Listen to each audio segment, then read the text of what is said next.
I love the question from Liz, and Liz hopefully will also answer, but Hailey gave a perfect answer that if you are here and have not taken a DNA test and you're thinking, should I be here? Is this worthy to be here and listening? Because I haven't taken a DNA test, then yes, this is definitely the Zoom for you, whether you've taken a test or not, whether you're an expert or not, or whether you're somewhere in between. It's all good. I just got a message from one of the other panelists that says that they can't unmute themselves, so they're stuck on mute. Oh, okay. We just need to know what their name is on here because I've been looking for Dave. Well, that was Blaine, but I also see Stephen Little is also muted and Oh, Kelli okay. Bergheimer. And Ran. Okay, And answer Hailey. mute. I'm not finding Dave. We don't see Dave yet. But Okay. Ran and Hailey. Yeah, everybody should be able to be unmuted. Ran, I'm asking. There we go. Worked. Thank you. There we go. There we go. Did you get Hailey? Yeah, let's get Hailey. There we go. That should be everybody. Okay, and we're about 5 minutes into this, so we're going to go ahead and get started. This is going to be a really busy 2 hours, and let's, as you know, this will be recorded for a WikiTree. It will not be available instantly after this is finished because it takes a little bit of editing. We were here a little bit in advance to do some tech work. So it'll take, let's say, 12 to 18 hours before you see it up on WikiTree's system. And let's go ahead and tell a little bit of the rules before we truly get started. If you notice down below or however your screen, whatever device you're on, there is a chat feature. Please feel free to chat amongst yourselves. If you have comments about something that was said, or if you have information that you're looking for, feel free to post it in the chat feature. And Hailey is going to monitor the chat and answer every single question that comes through. And thank you so much, Hailey, for doing that, because that's going to be huge, as she also is going to drop these wonderful links along the way for WikiTree, how we're collaborating with others, and how to get DNA tests. If you notice, there's also a Q&A down below. Please do not use the Q&A. We will try to get to any questions if we have time. I will be honest, I don't believe we'll have time because we have a lot of really good prepared questions for you. But if you would not use the Q&A for any questions that you might have, because we're using that for our panelists to see what question is up next for them. So if you have a question, a comment, please use the chat. Okay, and if everybody is ready, we are going to go ahead and get started. So I want to welcome everybody to WikiTree Week 2025. This is a very big experience for me because we're talking about DNA. And I know as a genealogist, one of the tools I use is DNA to try and trace family information and mysteries. But also we get a lot of questions from our clients, also from those on WikiTree that use the free WikiTree family tree. Some people are scared of DNA. Some people are unsure of DNA. And we're going to answer questions to help ease your mind, questions that might be something that you didn't think of before. And now that we're going to ask and answer it. And then we're going to talk about the future of DNA as well. So welcome. My name is Sandy, and I'm going to be the moderator asking the questions that we have going on today. We have Hailey, who's going to monitor the chat and answer the chat questions as we go along and help you out there. And we have Azure from WikiTree, who's going to be helping us with the tech support behind the scenes. And we have Aowen, the tree elf herself, that's going to be here, that's going to be very busy doing a little of everything for us and monitoring and admitting people in. So welcome. Let me go ahead and get started with our guests. And if each of our panel members would very briefly introduce yourself and tell us what DNA means to you. Why are you involved in DNA? And I'm going to start with Kelli. Well, I got started in DNA probably the way a lot of you did. Someone reached out to me to target test. And what I learned from that was a lot of emotional things can come from that, surprises can come from that. And so it's been quite a journey. And thank you and welcome, Kelly and Dana. Hi. Yes, so I got started in DNA. I actually am a biology major, and I worked at a university in the DNA lab when I was my last 2 years and as an undergraduate. And so when I heard that genealogy and DNA were merging two of my loves, I was really excited, and that's how I got started in DNA. That's really great with the degree and the Yeah. work that you have as well. So welcome. Yeah, And thank you. Kevin, welcome. Hi. And I guess I was kind of an early adopter, and as soon as I was, an Ancestry account holder for my regular genealogy, of course. And every time they had a DNA product, I think I was like the first to get it. I got my mitochondrial back when they did that, the Y when they did that. And then when autosomal came around and I opened the file, I was like, ooh, I could do something with this and make some tools. We love DNA tools, so welcome again. And Steve, welcome. And it's Steve, my fellow Appalachian here, so very much welcome. I'm Steve Little. I was not an early adopter. I had been doing traditional genealogy for several decades before I picked up a test in probably 2015 or 2017. But I quickly discovered none of the techniques that seemed to work for everyone else were working for me the way they did for everybody else. And I discovered Appalachia experiences mild endogamy. And all 32 of my third great grandparents had settled into one county before 1820, and they never left. And so my 60 most recent ancestors, all born, lived, and died in one Appalachian county until my parents left in 1967. So I got very good, or as good as I could get, with dealing with endogamy and pedigree collapse and trying to figure out how to untangle that bowl of spaghetti. Nobody's genetic genealogy is easy, but dealing with endogamy and pedigree collapse, I really leaned into it and learned everything I could, and had just started to get good at that and published on that when ChatGPT jumped on the scene about 3 years ago and has captured my attention. I don't get to spend as much time doing the DNA work that was a springboard to my AI work. Very well. And thank you and welcome. I completely understand your dilemma coming from Appalachia as well. And Blaine, I welcome. I have to tell you that real quick. Your cousin chart is how I got started. So welcome. Well, thank you very much. Yeah, so I in 2003 I was in grad school for biochemistry and molecular biology, but focusing on genetics. And I saw an online ad for an early genetic genealogy test. I'd been a genealogist for about maybe 15-ish years by then. So it really combined two things I love, genealogy and genetics. So I ordered the test in 2003 and immediately got hooked. And here I am today. And welcome again. And Peter from WikiTree, welcome. Welcome. Thank you. I also got started in 2003. I'm from the Bahamas, and I wanted to see which Roberts families were related and not related. I did Y-DNA testing. We tested about over a dozen lines in the early years, and we found out there are two Roberts families from the Bahamas, two separate families. And then we moved into mitochondrial testing for the Bahamas and also autosomal. And we also have to deal with endogamy.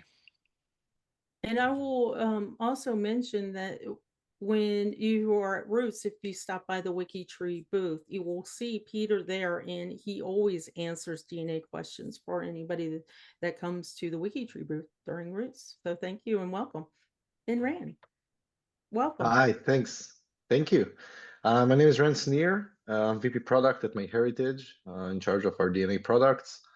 I joined MyHeritage almost 9 years ago. I guess that's my beginning of the journey with DNA. Fell in love in the first moment, and love blossoms ever since. This is fascinating. So if everybody kind of thinks about, let's say 20 years ago, let's just make it easy and say 20 years ago, you're starting to get involved in genealogy. Did you ever think you would be here with DNA kits so easily accessible and low cost to be breaking down brick walls? Sandy. No, right? No. Mhm. Sandy, Yeah. Dave Vance is also here. He popped in Oh, while I everybody was missed talking. Dave. Dave, I snuck welcome. in late. Thank you. I'm sorry I'm late. You can keep going if you'd like. No, Dave, we would love to welcome you. Could you tell us how you got involved with DNA? Briefly, I've told the story before, but my father was the family genealogist. So he dragged me all over his research. That was back when he did it with a library card, travel, and letter campaigns, right? I mean, that was the old school. So I learned to read, so I learned to operate a microfiche reader when I was a preteen, and I could name most of the cemeteries in Donegal County in Ireland before I ever visited any of the normal tourist attractions, right? So, he passed away in '97, so he never saw the rise of genetic genealogy, but he would have been very interested. And he passed on that to me. I started in 2005 with a National Genographic Society test because I was working for IBM at the time. And they were a partner in the original National Geographic test. And so I got on board then and saw the potential of this to break through, barriers that we never could with normal records. And it's just been, as my family would say, it's been all downhill since then. So. Well, Dave, I want to thank you because after I asked the question, you answered it for me. So thank you very much for that and welcome. Okay, as I said, this is going to be a really busy experience here. I've got the questions broken up into sections. As I ask them, whoever would like to answer them, please do. I feel like we can get through these questions, and these are some of the most popular questions that we see on WikiTree and that were asked on WikiTree. So starting off with a little bit of an opening, we introduced everybody. I would like to know in this one, if everybody could answer, in your opinion, what's the most important thing DNA has changed about genealogy research in the last decade?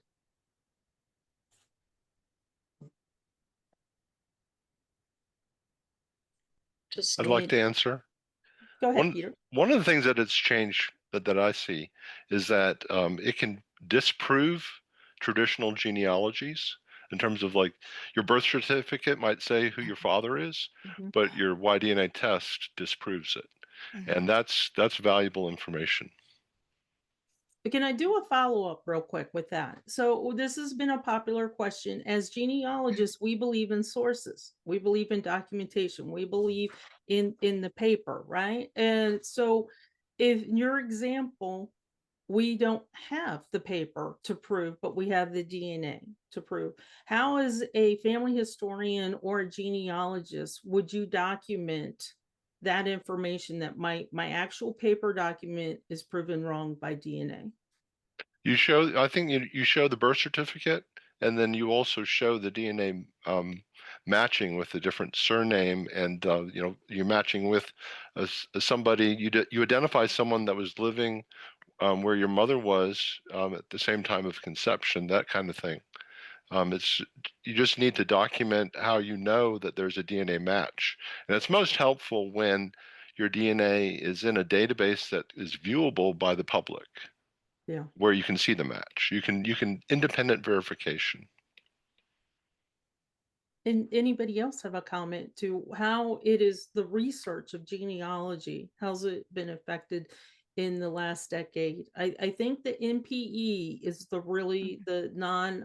I know that a lot of different ways to describe it. I call it non-parent expected, is the largest. I would say it's one. Yes, Kevin. Well, I think it's also raised the expectations a little bit too. So when you produce your family tree and you have, you've come up with a document that you're claiming these are your ancestors, then one of the first questions you're going to get now is, well, do you match, your cousins on, through DNA on them? So you're kind of expected to have confirmed it. It's almost a requirement to have to prove the validity of your tree that you've shown that its DNA supports it. That can be a little shocking, can it? Because you've got this beautiful tree and now you're getting the chainsaw out. So it can be a little shocking as we go along. Okay. Sometimes you have to chop off a whole limb. Yeah.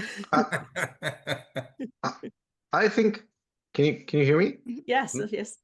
I think there are two other two interesting angles to that.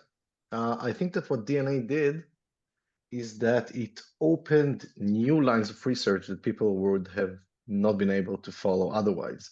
Because if you were going through research and documents and sources, that led you one direction. But sometimes we see that people who take a DNA test and all of a sudden this person pops up on their DNA matches and they're not familiar with them or they don't know how they're connected. That opens like a path into a certain research which they would have not been able to do otherwise. So that's really cool, I think.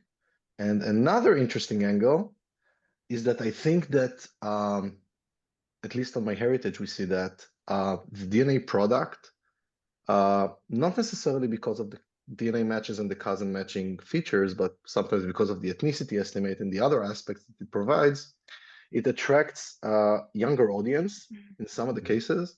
So in the broader sense of genealogy, and like we see a major shift in the age of our customers, for example, ever since we started selling DNA. And I think it's really cool to see like the next generation of genealogists start. So their starting point is DNA, and they came because of the ethnicity estimate or some commercial that they saw. And they were drawn into the cousin matching and looking into the research and start building their family tree and start to look into historical records. So I think that's a great contribution of how DNA, I don't know if it changed the way we do genealogy, but I think it introduced a new audience to the world of genealogy. I thank you for sharing that, because as we look to our own families and our own descendants, we wonder who's going to take up our work from us. And some are interested, some are not. But this is really great news that DNA is the technology and the science, and that's the generations that are coming after us that are going straight to DNA. So thank you for sharing that. That's really good news for us as we look at our own family trees and see other younger generations that are picking it up. Yeah, I Okay. think So, oh, sorry. Go ahead, Dave. I was just going to say, because I'm just adding on to Ron's comment, because I think that's an excellent point. I think for a lot of us, especially in North America, where the records are somewhat limited, but I mean, well, there's extensive records, but they're mostly indexed, they're mostly cataloged, they're mostly things that we can find. And we also have 2 or 3 generations of genealogists who have often come before us trying to catalog all this. So, you know, we do occasionally stumble over some new records that have been digitized or that we didn't know about, or some, you know, some old family holding comes to light, or an old Bible or something, but that's few and far between, and it's rare. And DNA gives us, I mean, I compare it to an entire courthouse of records about your ancestors that you don't know what you're going to find. It may or may not answer your most burning questions, but it revitalizes your ability to do research and find new things in conjunction with everything else that you found, right? So I think that revitalization of available information about our ancestors is hugely powerful. And to your point, Ron, I think that starts, because otherwise most of the people who come after us, I think, would say, well, it's all been explored already. I'm not going to learn anything new. And that, obviously, those of us who have done this for a long time know that you'll always stumble over something new eventually, but it can take decades before you do sometimes. And this gives us a great ability to research down avenues that we never knew we could get information about. So I just wanted to, I mean, I absolutely agree with Ron there. He made the point, but I think it's very valid. So. Yeah, so I'll tag on to what you said too there, Dave. So many people say, oh, my great aunt did all that part of my family tree, but that was 20, 30 years ago. They have no idea what they're missing now. But what I was going to share is in the past 10 years, because you said like in the past decade, how has it changed? Well, 10 years ago, that was 2015.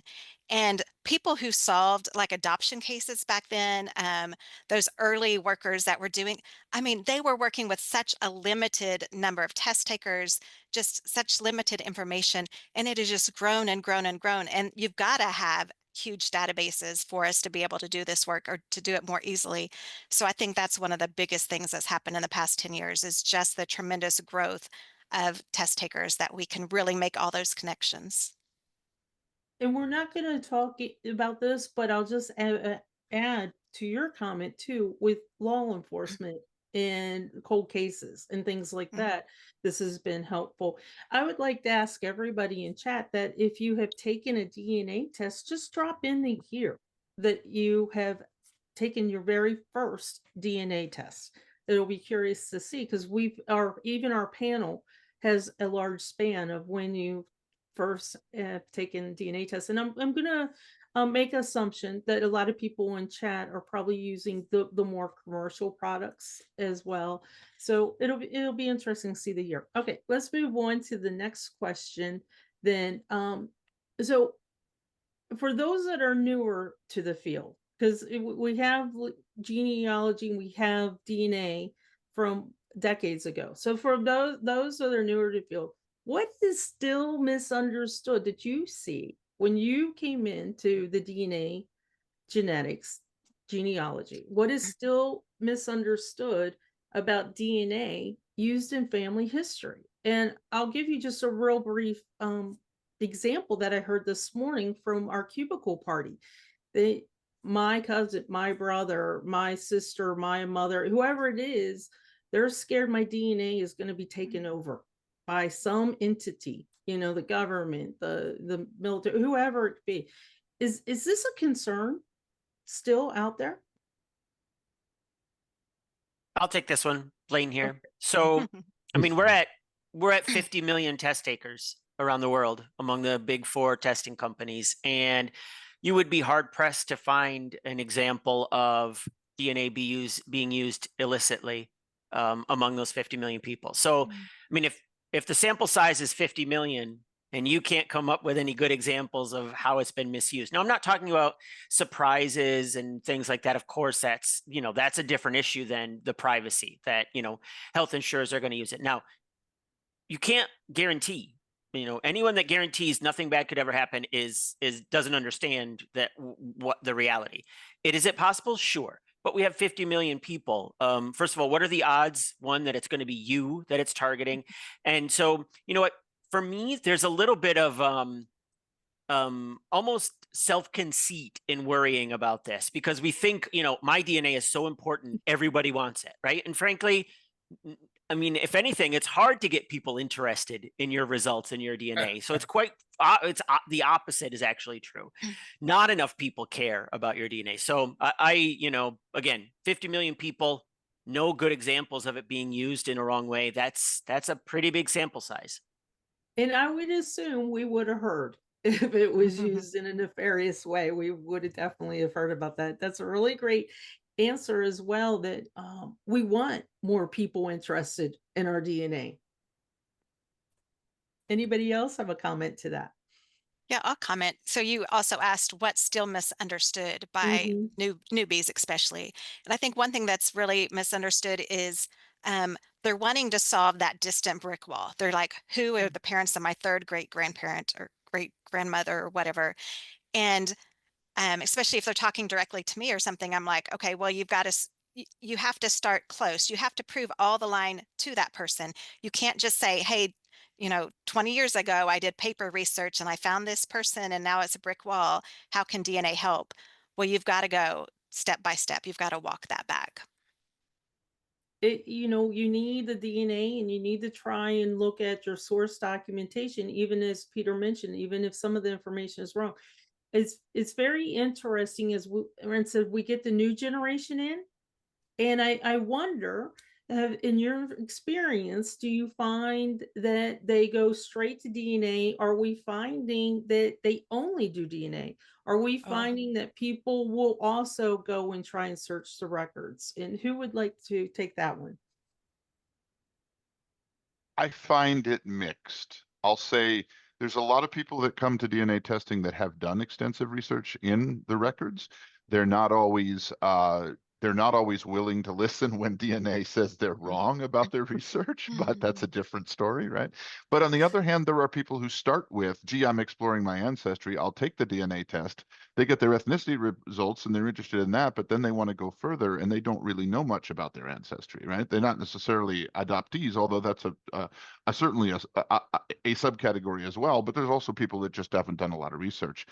I think for me, some of the work that I do with people that are coming at it new is coming at DNA testing new is trying to counsel them that, you know, the story DNA doesn't lie, or the cliche DNA doesn't lie, may be true in terms of the facts that it's revealing, but it's not at all true in terms of the interpretation that you make of those facts, right? And so people have to use DNA in context, and it's not going to print out your family tree in one push of the button. It's going to give you data that you then have to solve the puzzle yourself. You then have to bridge that to what it tells you about your ancestry. And that's an effort that a lot of people don't appreciate, I think, once they get their results. Is some of them get dismayed about how much work they have to do to actually say what it, you know, to actually see what it's telling them. And some people get annoyed because it's not telling them what they expect it to. But in all cases, you have to do that work. And that's where people struggle, I think, sometimes because they thought it would be easier.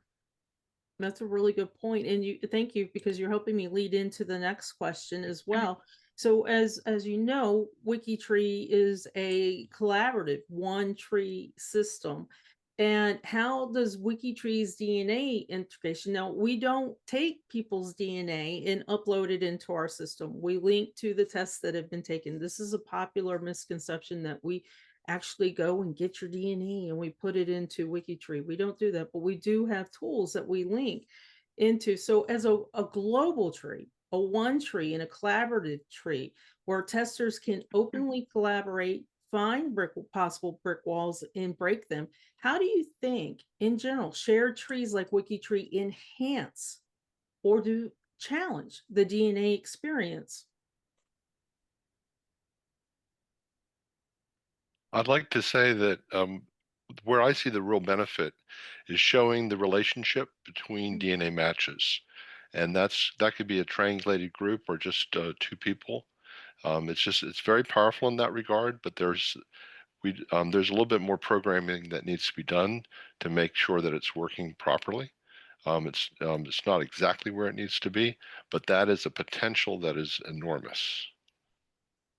And that's where I was thinking, I was adding Dave's answer, where you put in the work to find the sources, and that's where WikiTree can come in, and then you add the DNA information that you have. Because it's only one tree, I would think that it makes it a lot easier.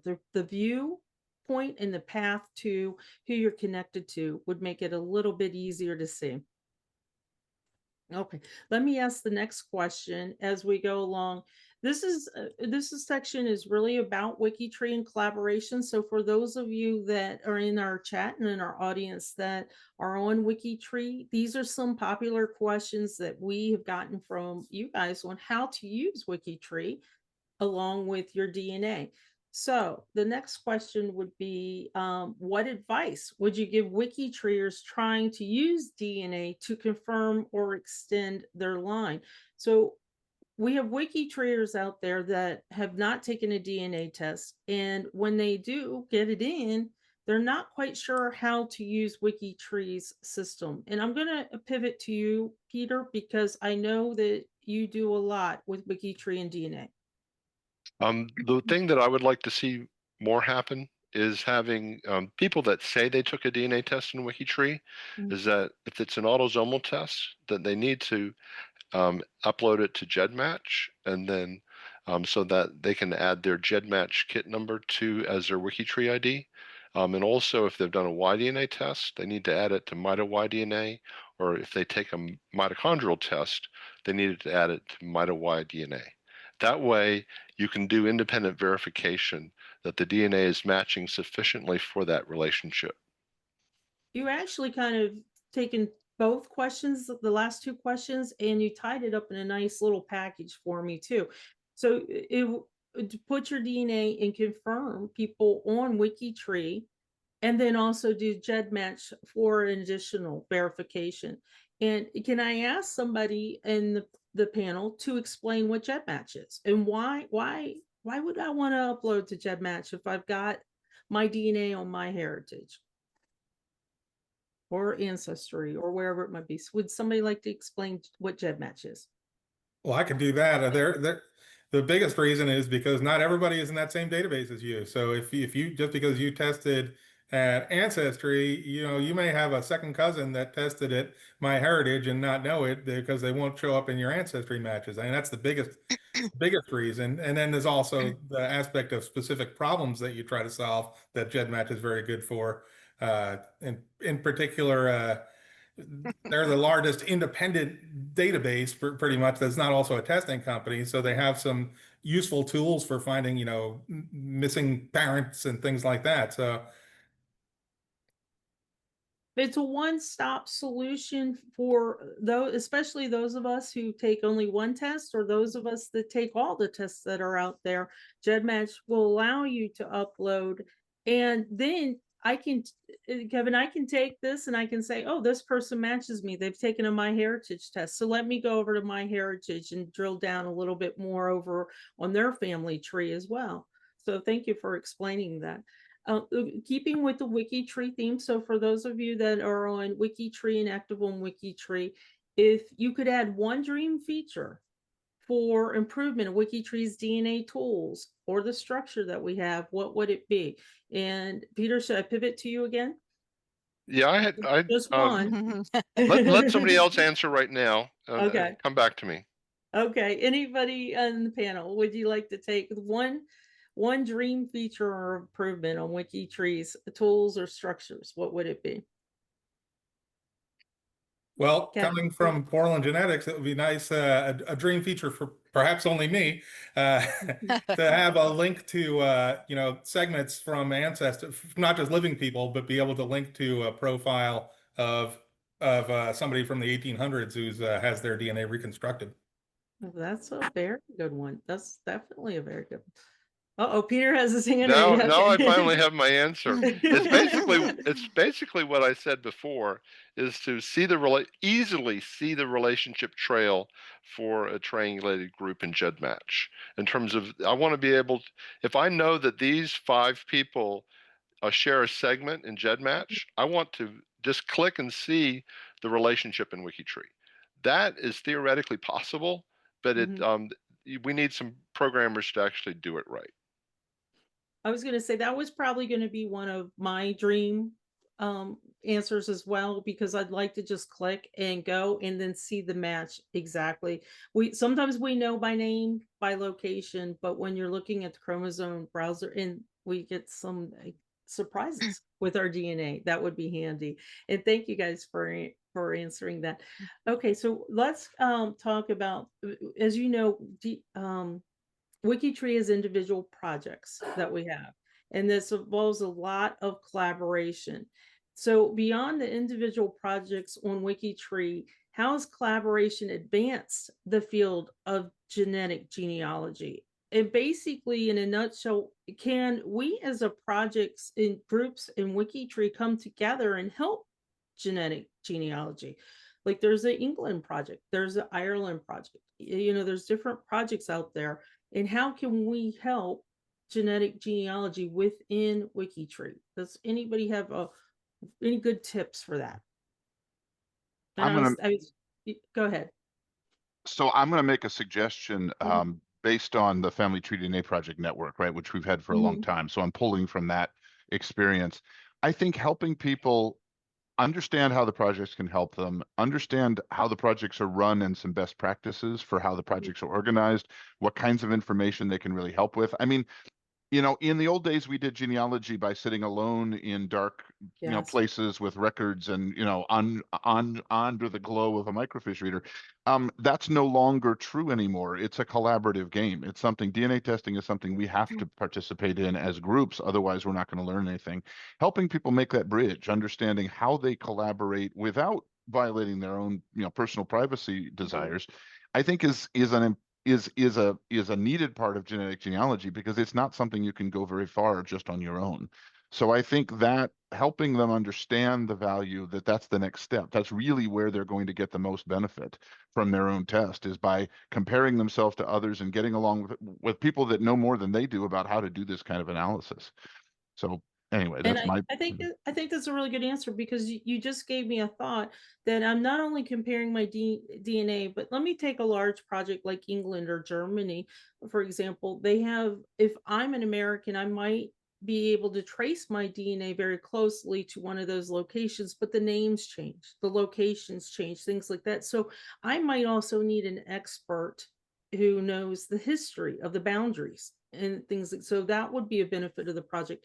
Greg will be here in just a moment, so I'm going to kind of help answer this question from him as well. He does a lot of Italian research and DNA, and I think of Steve, and I am in the same situation as you, Steve, but there are pockets of us in Appalachia that have that endogamy and pedigree collapse, that if you're working alone, as Dave said, it could be very lonely, it could be very confusing, and as Ron said, if you don't have a younger generation coming in and testing as well, then you could get lost real quick with not enough data. And Steve, you've already had a couple shout outs from counties in around your area asking for help. So I think as a project, and obviously I'm going to mention Appalachia because we're talking with Steve, being in a project like that, you can share. And I'm amazed at how many shout outs you've already had saying, please contact me. You stay in one place long enough, you get a lot of cousins. And that is one of the great strengths of these types of projects: surname projects, location projects, special interest projects, like just self-educating or group education on dealing with endogamy and pedigree collapse.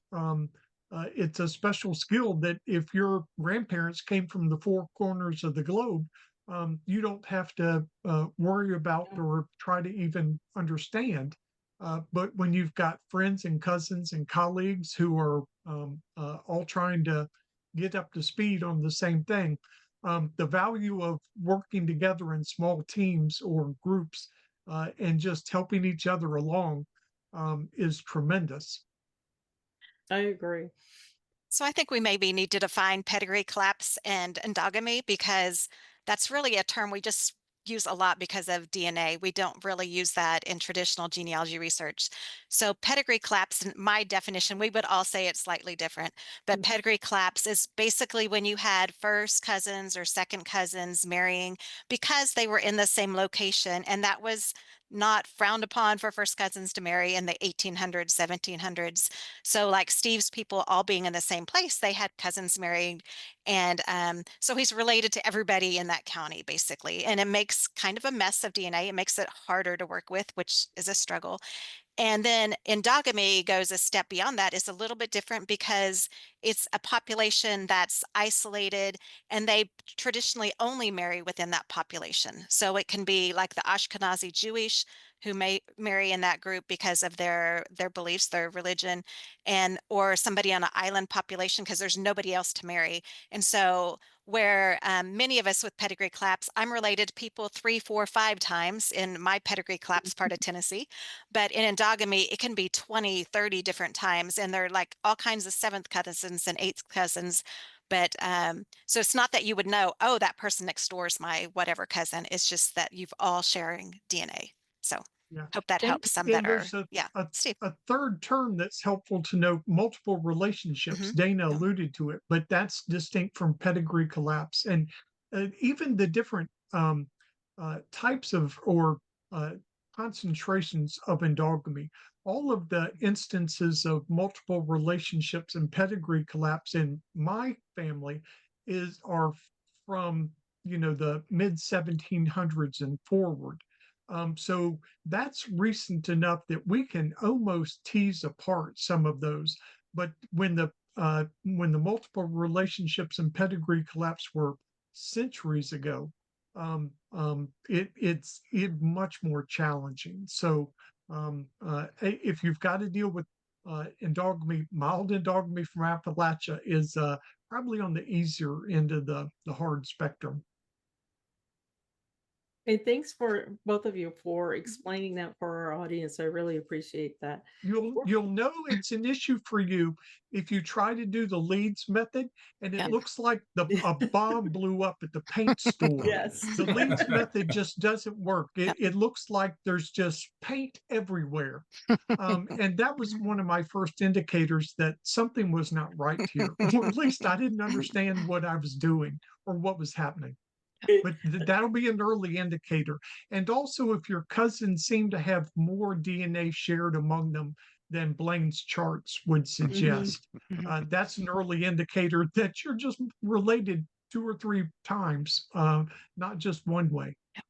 And I will tell you that I have taken Blaine's charts and blown them up and put them on my wall. And, and I've used Dana's Leeds methods. And I can tell you my wall is very interesting when you start getting into that between the charts and the leads. So a very good point. Okay, we're going to move into a new section. We're going to talk about core DNA methodology and tools as we go through. So my question to the panel is, how do each of you approach the balance between the autosomal, the Y-DNA, the mtDNA, the mitochondrial, and what is the sweet spot? Is there a sweet spot for different research goals? And this is a really tough question because there are different reasons for each test, and the research goals, the different research goals are varied per person. So if anybody would like to take the role of explaining what the 3 tests are and why they're different, I would appreciate it. Well, I can take a stab at it, and then other people can jump in and correct me. But as you know, well, I'll give you the basics, right? And apologies for those of you who have been over this before, but autosomal testing tests all of your ancestral lines. That's the DNA you got from all of your ancestors, or at least the ones that passed you DNA. Because once you go back about 5 to 8 generations back, certain ancestors may not have DNA in the contributions that you got because the pieces get so small that they don't recombine together and they essentially wash out. So you may not have inherited DNA from some of your ancestors. In fact, you definitely haven't, starting about eight ancestors back about 8 generations back. But you may not have inherited some of them 5 generations back, whereas your brother or sister might. So it can vary. But it's good for exploring those lines. It's good for exploring ethnicity. That's where you get the ethnicity reports and so on. So that's one sort of DNA test. It can be difficult to separate out which lines you inherited which DNA from, especially when you have common matches that share DNA with you, but your genealogies don't match up to tell you where you might have inherited that. So it's an effort to sometimes figure out how you're related to people who share DNA with you. And there's always the question of, once you get down to smaller and smaller pieces, which ones are real and which ones may just look like you've inherited from someone else. So there are challenges there. Now, the other 2 ways that you talked about, there's also Y-DNA and what they call mitochondrial DNA, which are, and I'm showing them here because traditionally when you do them on a drawing, you'd look at them this way, but they go back up just 1 line of your ancestry. So if you're a male, you get Y-DNA from your father, he got it from his father, et cetera. So it's the direct patrilineal line. If you get, and everyone gets mitochondrial DNA from their mother, so both men and women have it just from their matrilineal line going up their mother's mothers, because only women pass it along. So those are laser focused on 1 line of your ancestry, which is very nice, and they go back, actually literally hundreds of thousands of years. So you can explore your prehistory and the migrations that carried your Y-DNA or your mtDNA. But it also, you don't know anything about your other lines, so you can't follow the other lines through there. And it can be difficult to tell very close relatives apart. So, brothers carry very similar Y-DNA. So if you're trying to distinguish between 2 brother ancestors, the descendants of those will carry very similar Y-DNA, and it can be very difficult to tell them apart. So just brief, I'll try to be briefer. So those are very different tests that each have strengths and weaknesses. And I think understanding what research questions you have What you can do with each of the three tests and where their strengths and their weaknesses are is important, because that'll tell you where to start with which test will help you the most in the beginning. I think once you've done that, you always have to ask yourself, and this, I'm really not trying to sell more tests. I'm trying to get people to understand that it's a targeted game of figuring out what's the right thing in the right place and who to test, because you have a number of descendants that you may be able to find to get tested that may carry DNA you don't have that may be important for your research as well. So it's a bigger game than just testing myself and seeing what it says. It's a game of getting the right test to the right person to get the right information that will help you answer a question. And that can be difficult, both to find the person who has that DNA and to frame the question in a way that you can line it up with a particular test. But I think that's the challenge for us now, is looking at these as just different tools in our toolbox, and how do we apply them in the right situations? Yeah, I'd like to add to that because we have people who haven't tested who are very new.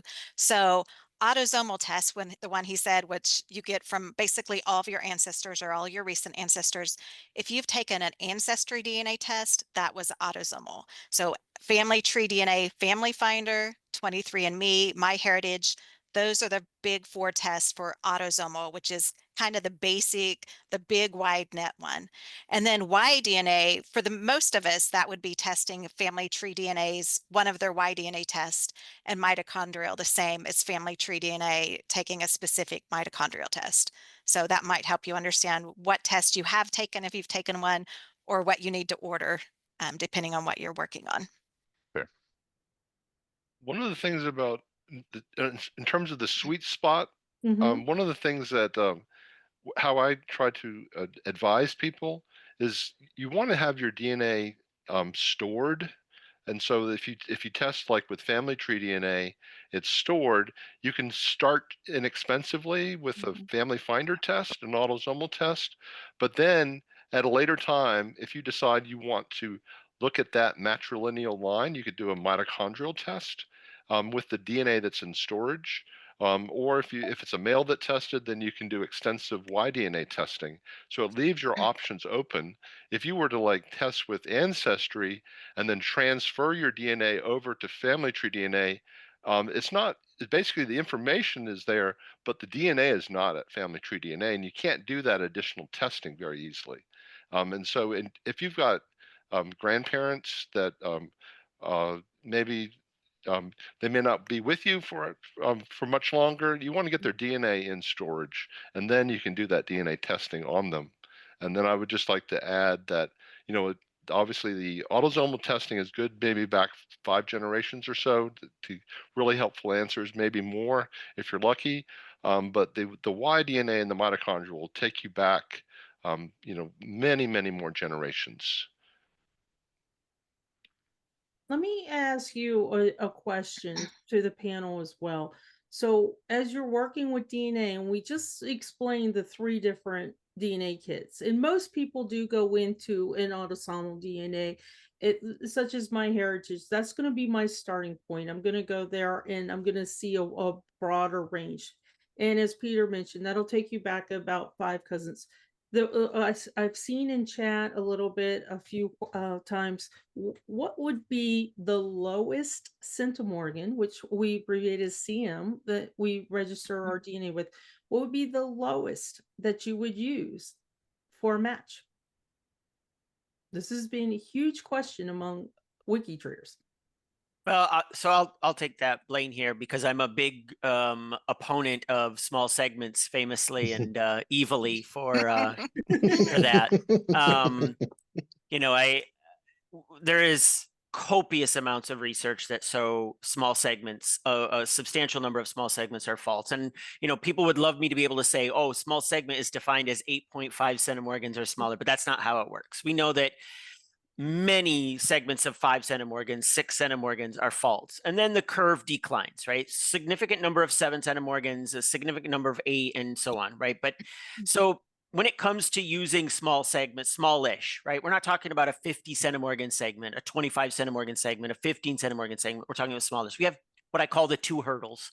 Number one, the first hurdle is we have to prove somehow that it's a valid segment. And that is very, very hard. When we're talking about an 8 centimorgan segment, a 9, the problem is that they're so many of them are tied to these genealogies, and we find things in the genealogies and then we think, oh, well, I found a connection, therefore the segment must be valid.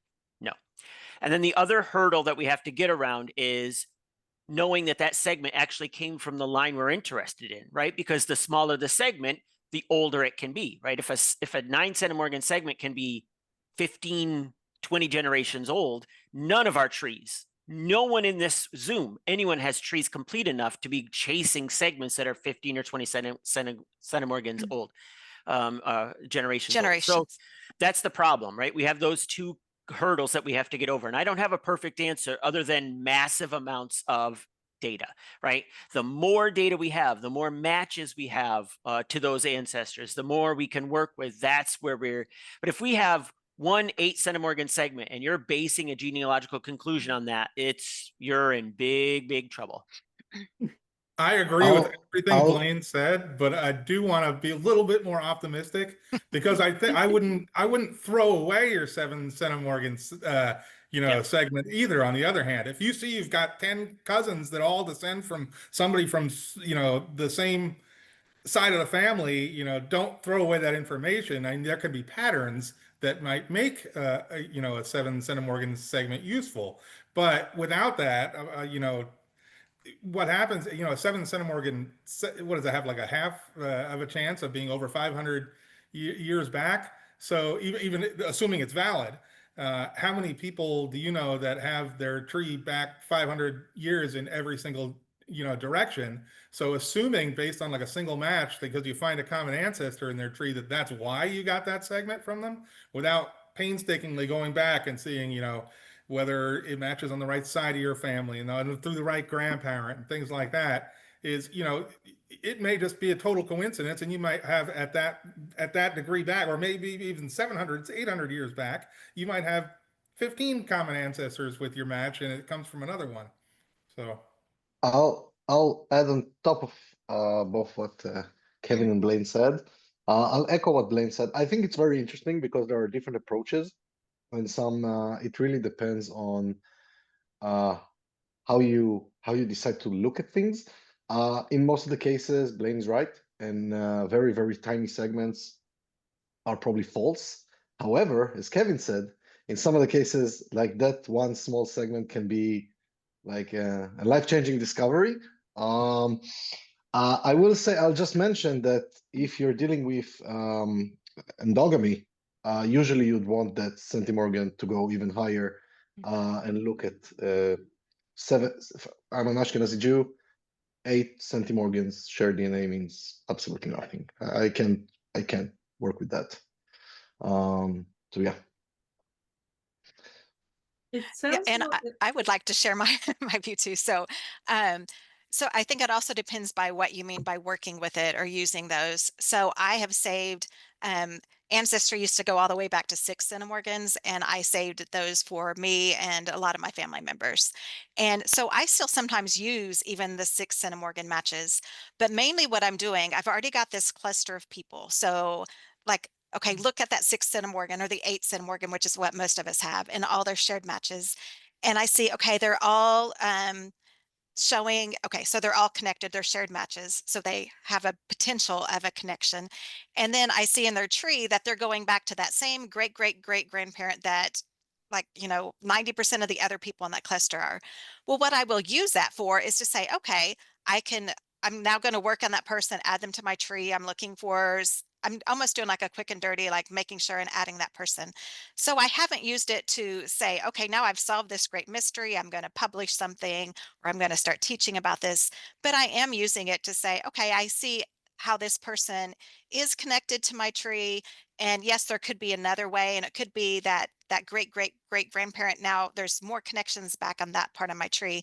But I do use them. I'm just not using them to say, I know this 6 centimorgan DNA match is because of this, but I am saying, oh, now I see how this person, their tree connects to my tree. We're all having DNA matches that make sense, and so I add them to my tree. And maybe the bigger thing for beginners is to work on your closer matches first. You're not going to get into small segments. You're not getting into the weeds. Dana, I think you alluded to it earlier about proving your your first cousins. Maybe they're full Yes. or half. Let's sort that part first. Yes.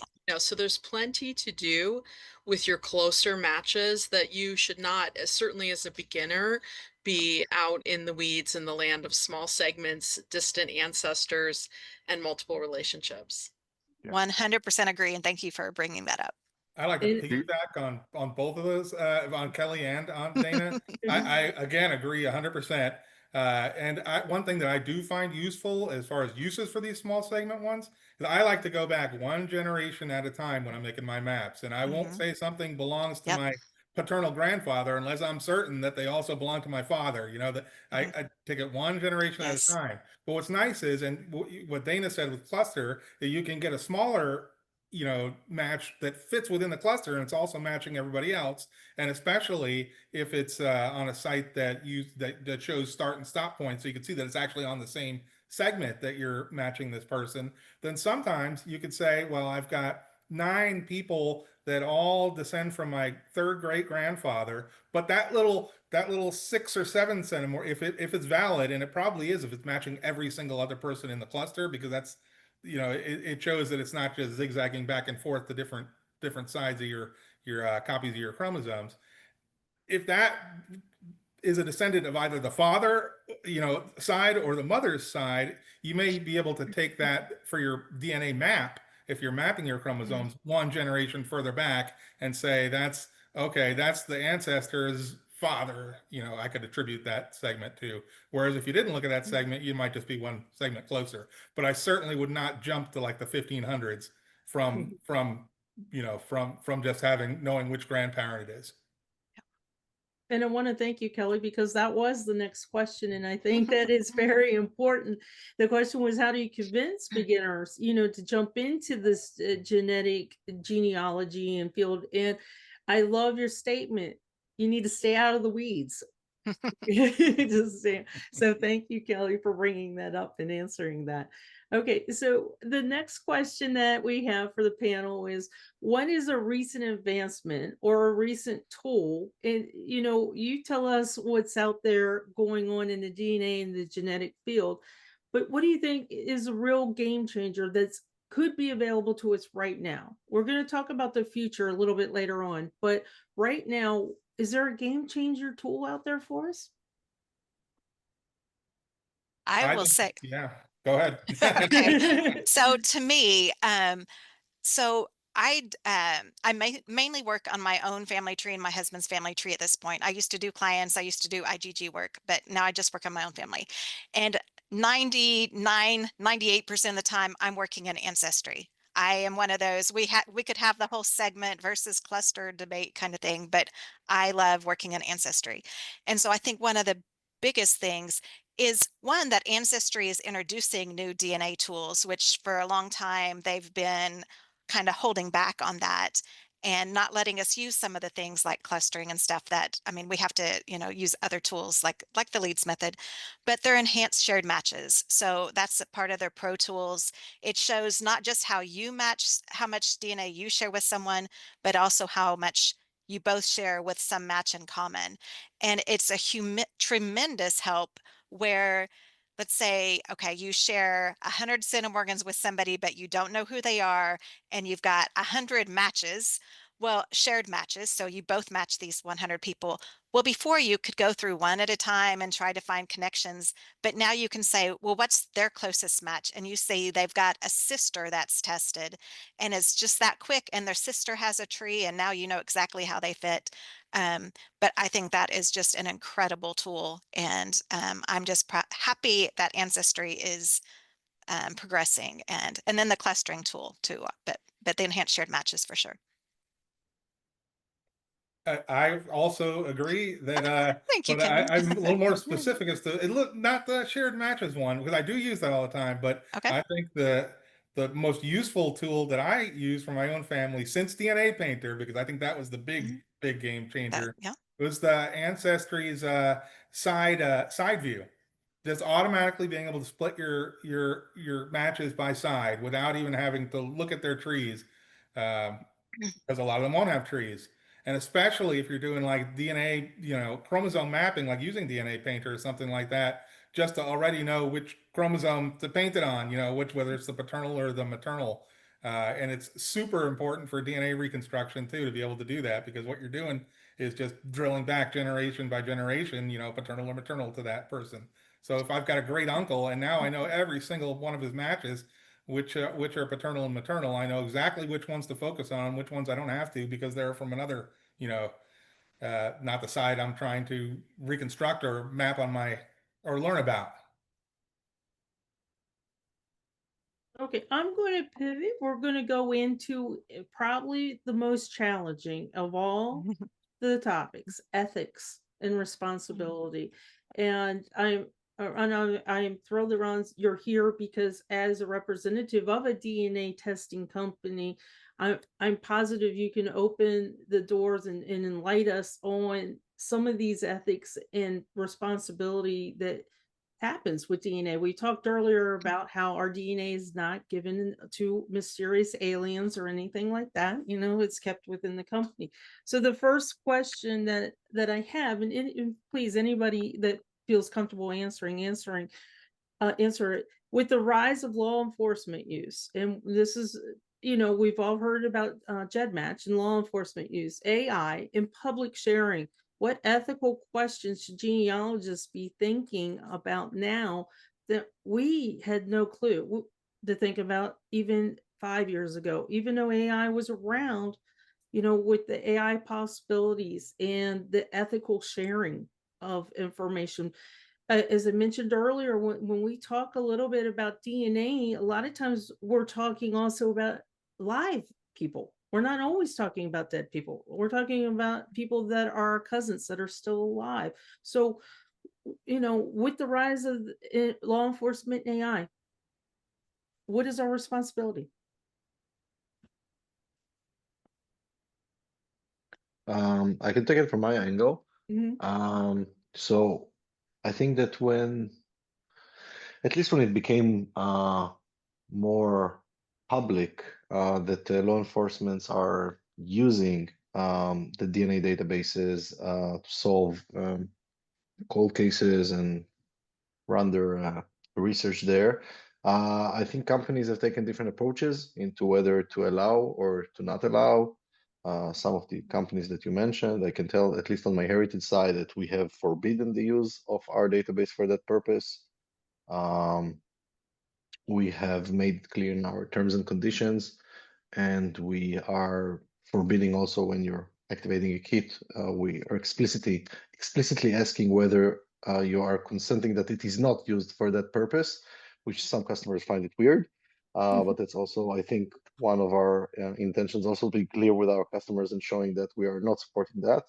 And we are taking various actions to make sure that it won't happen. I think that people who have doesn't really matter what my personal thoughts are, but I think that people who are buying a MyHeritage DNA test or any other test in one of those 4 companies that were mentioned before are not necessarily doing that for that purpose. They are here to discover their past, learn about their ancestry, learn about their history, find relatives.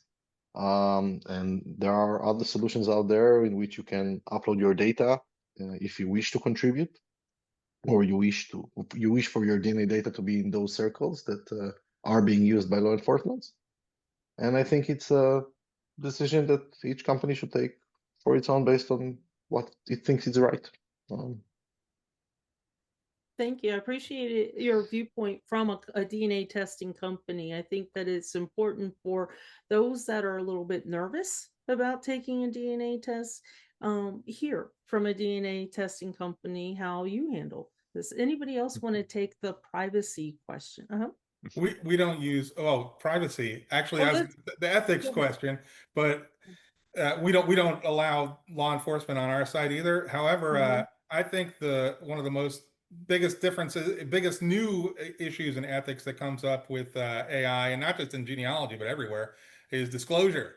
It's great that people are making these neat colorized pictures of their ancestors and things like that. But you just got to be careful to document the process, and even if you're using it to write a report or something like that, document that you've done so. That way, people know to verify that, because before you could just rely on the person's, reputation or whatever, but a really smart person might be just use AI to hallucinate a nice report for you, But So that's a really great disclosure point. and Because we talk about being old school genealogists where we do work with papers and sources. So at times I have seen people use AI and they don't realize you still got to cite, you still got to Mhm. source it. So that's a really, really good point as well.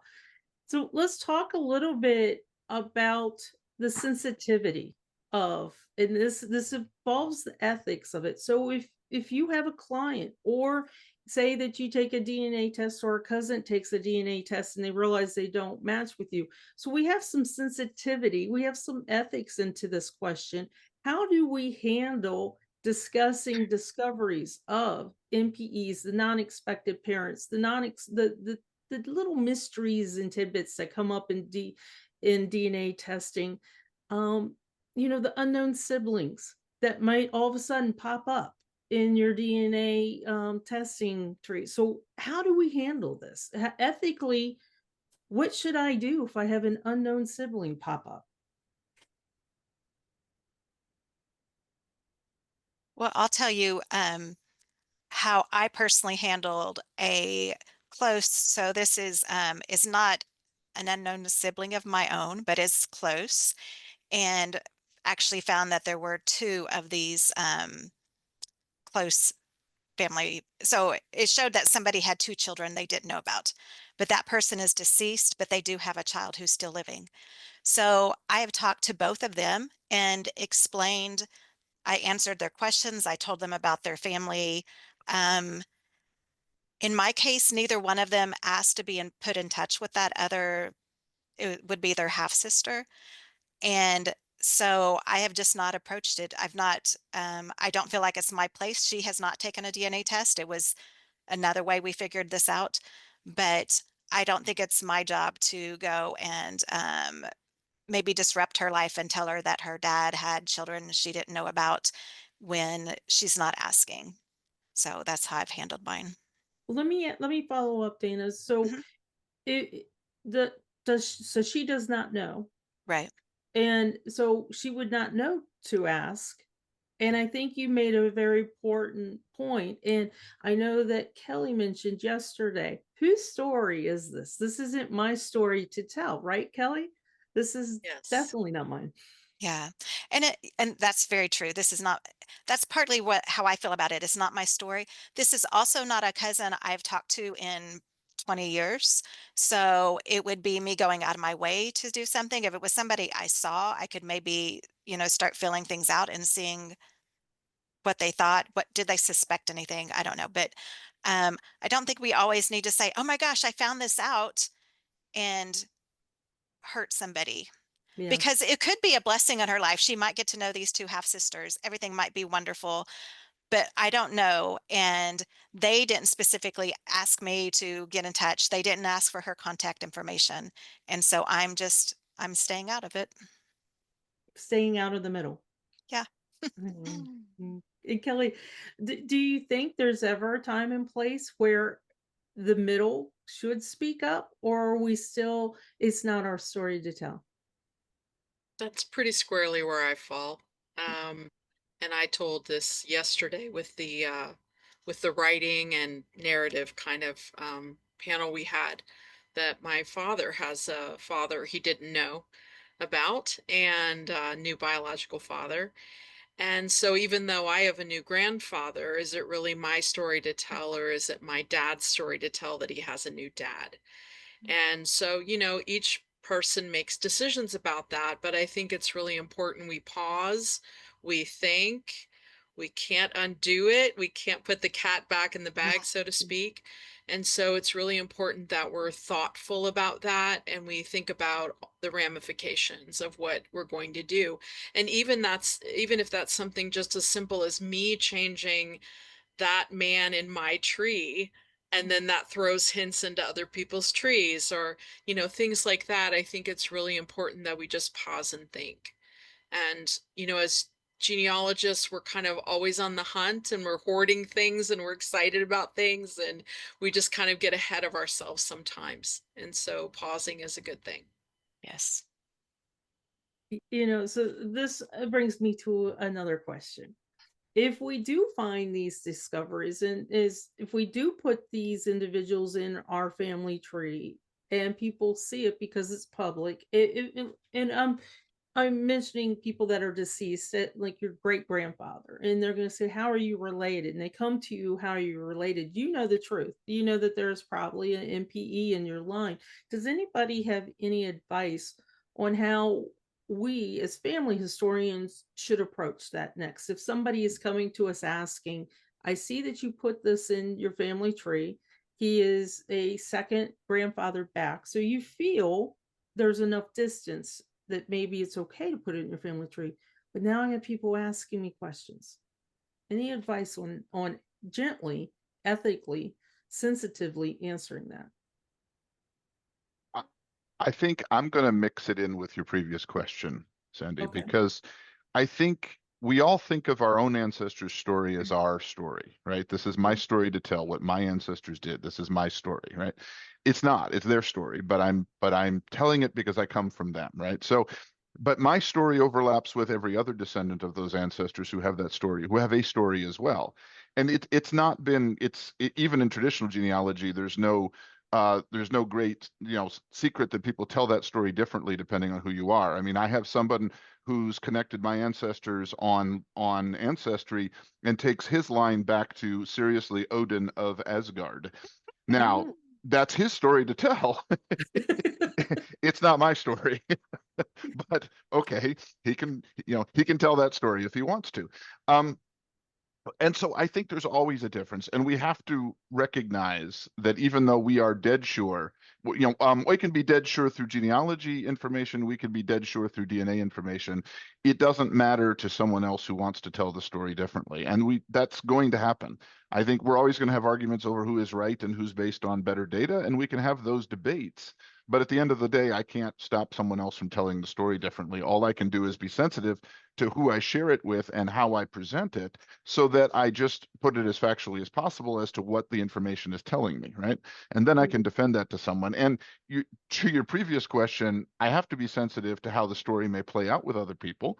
And as much as I know, to approach them with it and say, "Hey, look, this is how I'm documenting this." But I think I have to allow for the fact that other people are, actually may never tell the story the same way I do. And that does bring up the how we started almost. You've got to have source documents, you've got to have DNA, but now you've added in the family story.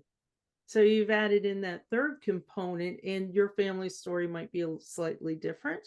And that's what we were talking about yesterday as well, as adding in a little bit of bias. So I mentioned this because as we start to work with one tree, and we start to write better narratives on our profiles in WikiTree, and we have our DNA confirmations, which should be the science. We're proving the science of this relationship. Then, as you write the biographies, as Kelli very eloquently explained, be careful, go slow. And it's not our story to tell, but maybe the breadcrumb is the DNA. Could that be the breadcrumb if we don't always have the sources? Well, I think we always have to caveat. I think with new tester, closer tester to the question, lots of different tools that come out, it might upend our conclusion. And I think it's important that we recognize that can happen. And we're not so absolutely sure about all the things we're absolutely sure about. And WikiTree is such a nice place to keep track of all that kind of stuff, because you've got essentially one index per person, right? As opposed to a million family trees with the same person in it, where you can keep track of those kind of discussions as far as what views have changed due to new evidence and things like that. It's nice to, besides just linking your family on there, put the evidence and have a little discussion about why one set of possible parents might be correct and why it may not, and things like that. And WikiTree is really a great forum for that, I think. Yeah, I'll second that, Kevin, because I think it's nice that you can document different connections with WikiTree. And this may sound strange coming from a genetic genealogist, but I don't think DNA rewrites our genealogy. I think it complicates it because it gives us the biological genealogy that goes now side by side with our traditional documented genealogy. I mean, I may have a biological ancestry that differs from the ancestry of people who raised my ancestors, that differs from the people who gave them their surname, that differs from people. I mean, there's all kinds of definitions of family now, of which biological is one, obviously, but not the only one for people who feel culturally attached, or whatever the attachment is to certain lines. Biological is just one. So I think that complicates things rather than simplifies it. And I think WikiTree and tools like that allow you to document the different connections are very important, because it allows you to pursue whichever one you think is most important at the time. And thank you for leading into something that was mentioned earlier in a cubicle party that we had on WikiTree. And you mentioned that whatever relationship, I want to just point out that DNA and surprises can be a little challenging. It can be a little shocking. It doesn't change the relationship of who you thought a parent was or who you thought a grandparent was. They're still, whether DNA is involved or not, you still have that same relationship with a person. So thanks, Dave, for mentioning whatever relationship you have is still there. And DNA might prove a line and disprove another line, but the lines are the people are still the people in your life. So thank you. Now let's finalize this experience here with future talk. And I'm going to pull real quick a question from the chat I just saw pop up. What happens 100 years from now? Where's my DNA?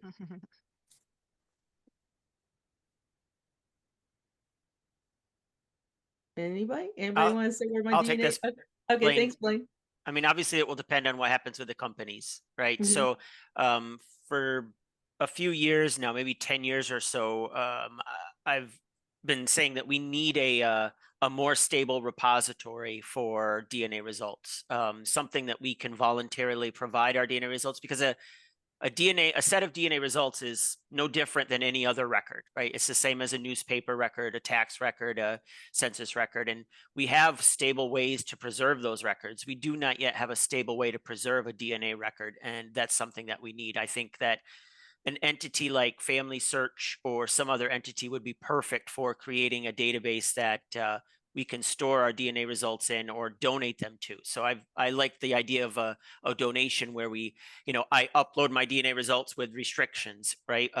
Make public in 100 years or 25 years after my death or something like that, so that it's accessible. Because I would love to say that every one of these the testing companies will be around in 100 years, 500 years, 1,000 years, but there's no guarantees, right? And so maybe the database will be bought, maybe it will disappear. And if it disappears, that is like in one of the world's biggest losses of genealogical records. And so we have to have ways to preserve it, and we don't have any great way to preserve those records now. I can preserve them myself on my desktop, but that's a terrible way to preserve records. So that's a problem. Yeah, and just, excuse me, as a reminder, or again, if some of you are really new, that each generation, so when I pass on my DNA to my daughter, she only got half of my DNA. So half of it was lost. So, especially because I only have one daughter, so it's just gone. And so 100 years from now, the people who've tested today, all of us, we have this picture of history that's now, and we have a better grasp of what happened 100 years ago from our DNA than 100 years in the future they will have. And I love what Blaine's idea is, but I think a piece that's kind of maybe missing from that is what really matters is not just my DNA, but my DNA and how it's who I'm sharing that DNA with. That's where we get the real picture of our ancestors and those connections. So if 5 or 10% of people signed up for something like that, I'm not sure how helpful that would be. But I love that. I think we do have to pursue something, and something that will last into 100 years. Yeah, that's really hard to imagine. So, and another part is just I think something we can do now is write things up. So whether we're putting it on WikiTree, that's a great way to do it. And we're writing up. And even if somehow nobody could see that DNA in the future, it's kind of like you went to the courthouse and you saw a paper, and maybe you even took a picture of it, and then the courthouse burned down. It no longer exists, but you have a record of it and you've put it someplace. We're so thankful for people who in the past have went to cemeteries and recorded them, and now stones are missing or broken or whatever, we can't see them, but somebody wrote that, they hand wrote some book, and now we can access that. So we need to be preserving as much as we can, sharing, and one way would be on WikiTree, but there's other things we can be doing. Peter. I'd like to just remind everyone about the DNA confirmation statements in WikiTree. Greg Clark created a DNA confirmation maker app that really makes it easier to record those matches in terms of, if it's triangulated group, it tells you it gives all the vital information. If GEDmatch is still existing in the years to come, you can independently verify that that confirmation statement is accurate. Or if MITA-Y DNA is still around 50 years from now, you'll be able to verify that that match is accurate based on that statement in the confirmation that is recorded on the profile. And I just want to point out that if you're watching live, Hailey just put the links to both of those informations, the DNA confirmation statement that we require on WikiTree if you mark a parent-child relationship as confirmed with DNA, and also the link to Greg's app. Greg's app is really amazing. There are different options. You just fill in the blanks with easy information you can get from your testing company, whichever website or company you use. You just go to the website and pull it there, and he does all the work to make that DNA confirmation statement for the WikiTree profile handy for you. And if you're watching after the fact, this program will be uploaded onto WikiTree's YouTube system. You will find the links down below in the description. Okay, so the question is, where do you think genetic DNA genealogy is going next? Is there anywhere for this to go? Do we have all the tools we need? I'm going to answer that. Well, I will give you my answer at least. And by the way, I agree with Blaine on the centralization of databases.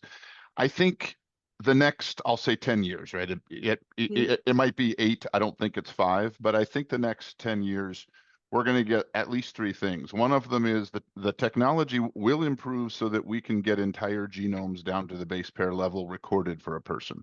That does not exist today affordably in consumer genetics. It can happen, but not at the quality and the price points that we need. Not yet, but we're starting to take steps closer to it, right? So I think that we will get there, which opens up the possibility that we could have an entire genome recorded and then pull information from it over time, just as if you had stored a person's sample on file, and you could mine it for additional information once new tools and new capabilities come available.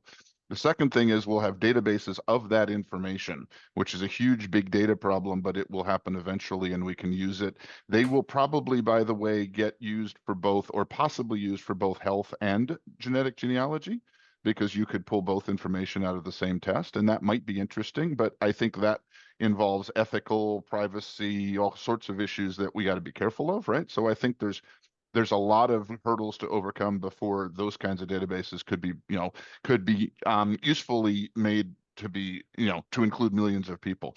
But I think the third thing is we need to stop having tools that force people to come to us as an industry. So we have tools that are based on segments and centimorgans and SNPs and STRs and all these things that people have to learn, and the learning curve is large. I love all the tools we have. They're all very smart people that have taken 25 years to build, and they're a great place to be for us right now.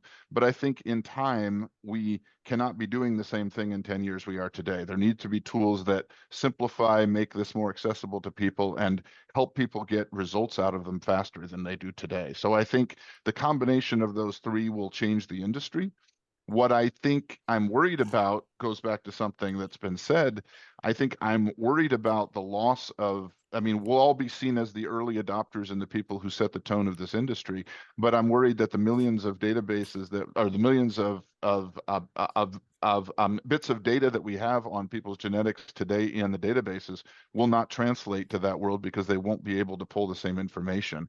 And we need to be backwards compatible to what all these people have invested in and what we have today as a resource. And I don't know how we do that in a world where you're going to phase accurately and get novel SNPs on every segment that we look at today, right? So this is it's a different world, and people will learn more by testing, but I want the current information to be useful as well. And that's one thing that I'm personally worried about, how we bridge that and don't just throw away millions of tests that people have done today. And so let's carry this conversation just a little bit. Is there anything that gives you pause or fear beyond not having all our data kept safe and stored for future use for 100 years? Is there anything technologically, maybe, does AI scare anybody with genetic genealogy for this field that genetic genealogists will be continuing? I can say a few words about that. I think that with every new advance, everything new that comes up, there are concerns, there are pros and cons. All are legit, by the way. We're, at least at MyHeritage, we're completely understanding the risks involved in how to use AI. Some people are terrified by the term AI. We have a very strict policy at MyHeritage. What are we using AI with, and what are we not using it with? Internally, when we are working on new features or advances that we're introducing. I personally think it's more of an opportunity rather than a threat. Again, it's like human nature to kind of fear like new technological advances. I think it's just a matter of whether you're using it right, being transparent. I don't know. I think Borland mentioned like you're animating like a photo of a grandma using AI and not sure what's going to happen with it. So it's absolutely right. As long as you're being transparent, you're telling the customer beforehand that you are going to use AI, how it's going to be used, whether the data you're uploading will be used for training and improving the algorithm or not. So I think it just needs to be done with caution, transparency, and just be used in the right way, and then it can be used for the better. My personal opinion. I like those two words, you know, caution and transparency. And I think that's a good way to bring into the next question. And this will be the last question that we have for our panel. And what gives you hope for the genetic genealogy field?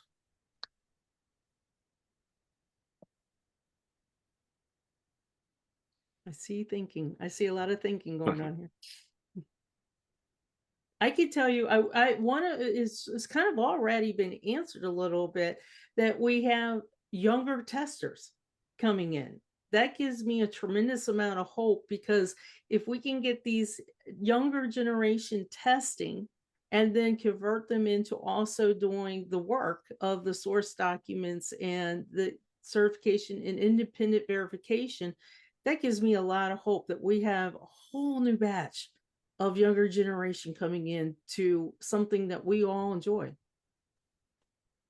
I think another aspect of AI that we haven't really talked about gives me hope, and that is just the amount of time it takes to create new tools and new processes, and is just been incredibly shrunk, and even the amount that you have to know in order to do such things, by the fact that AI can now write computer code very, very well.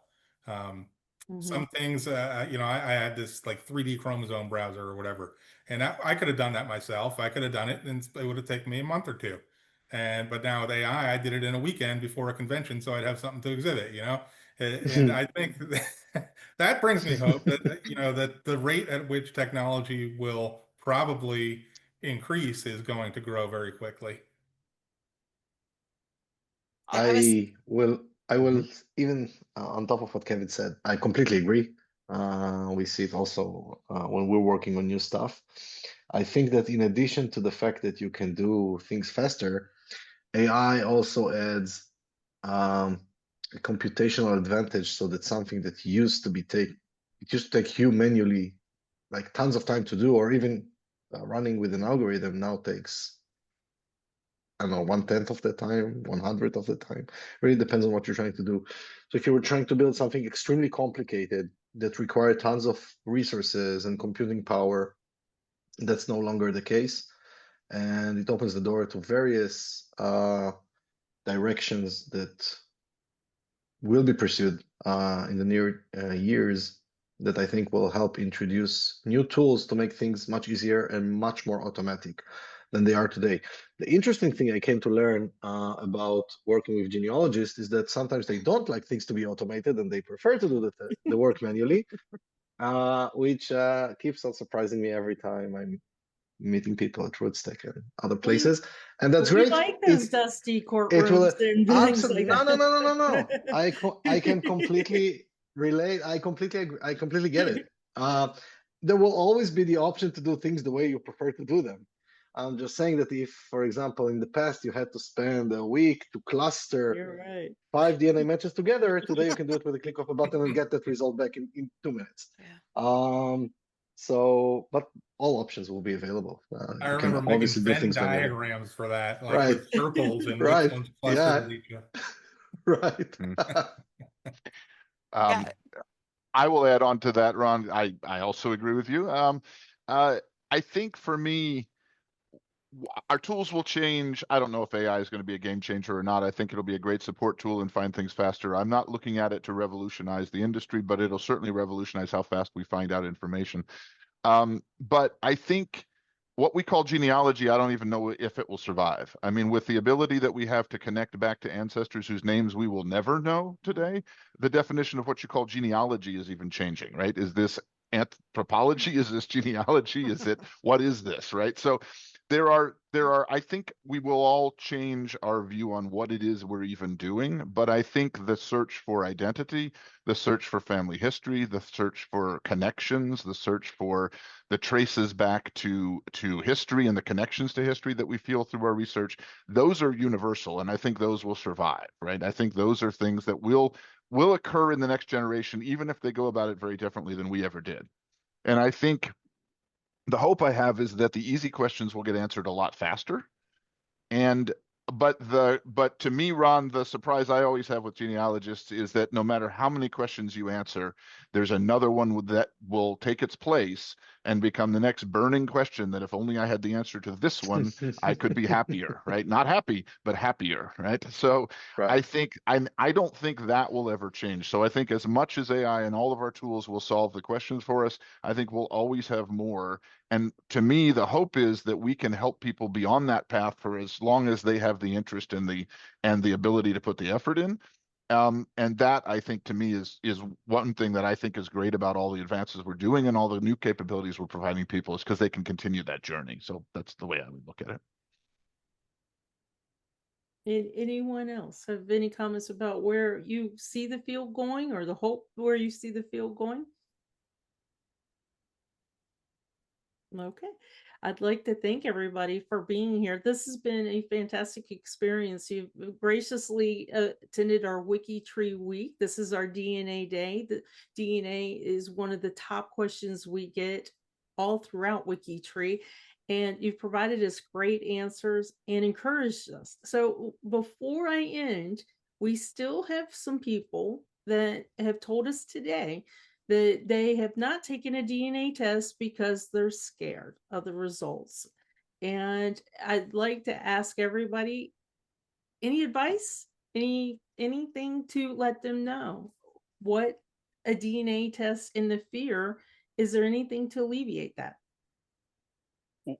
I would like to say that early on in DNA testing, I let people know that we're scared. I said, you don't have to use your name in terms of when you, in the test, you can use a made up name, and then you can see your results, and then you can decide, are you matching who you think you should be matching? And then you can decide whether to share or not. It's just you can be anonymous and test, and there, I mean, law enforcement's not going to if you're not using your name, law enforcement's not going to find you because it's not your name. That's a good tip. Anybody Well, else? Mhm.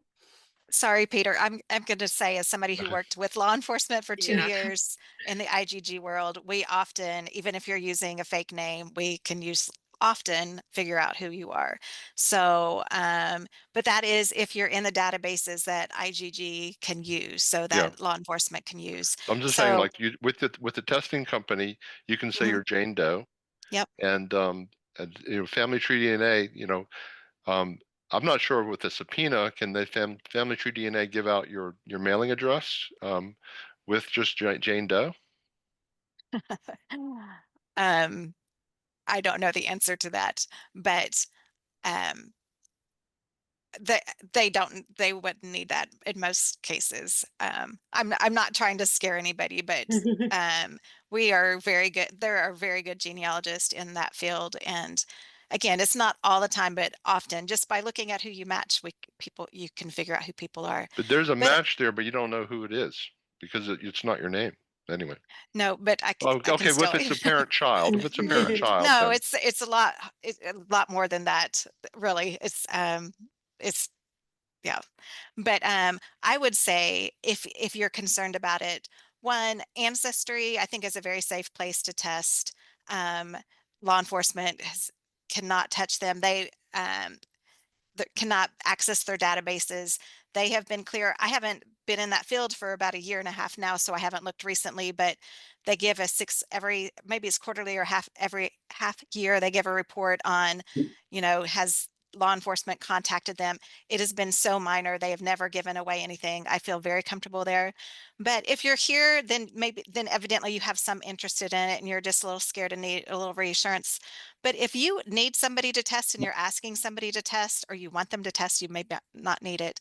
I would say be patient to try to answer people's questions. I have multiple family members. My mom didn't test for years, and I would once a year, and she knew I would ask again. I was like, I just want to ask again, and no pressure. My in-laws took a long time, and I don't think we need to be pressuring people, even though I knew it could, open some doors, and it did. Is to let people make those decisions on their own, but we need to be giving them good information. And I love what Blaine said earlier about, so far there's not been any case where somebody's DNA has, somebody's stolen somebody's DNA and done something nefarious that we've heard about and stuff. So all of us have taken a DNA test. We're evidently comfortable with it. So, Right. But you've got to make your own mind up. I mean, it's a Yeah, cost and- benefit analysis, and part of our job, if we're trying to convince somebody to take the test, is just to show them the benefits, really. I mean, Mhm. I think it all depends on what they're scared of, right? There's a number of different Yes. aspects, and I'll Mhm. probably, I mean, I'll probably only cover some of them, but obviously a lot of the conspiracy theories and a lot of the things that are out there as potentially my data could be used for this, as Blaine said, they're not happening and they're not really real today. I mean, who knows what happens in the future, but there's millions of DNA profiles on yours getting added to it is not really going to change that potential one way or the other.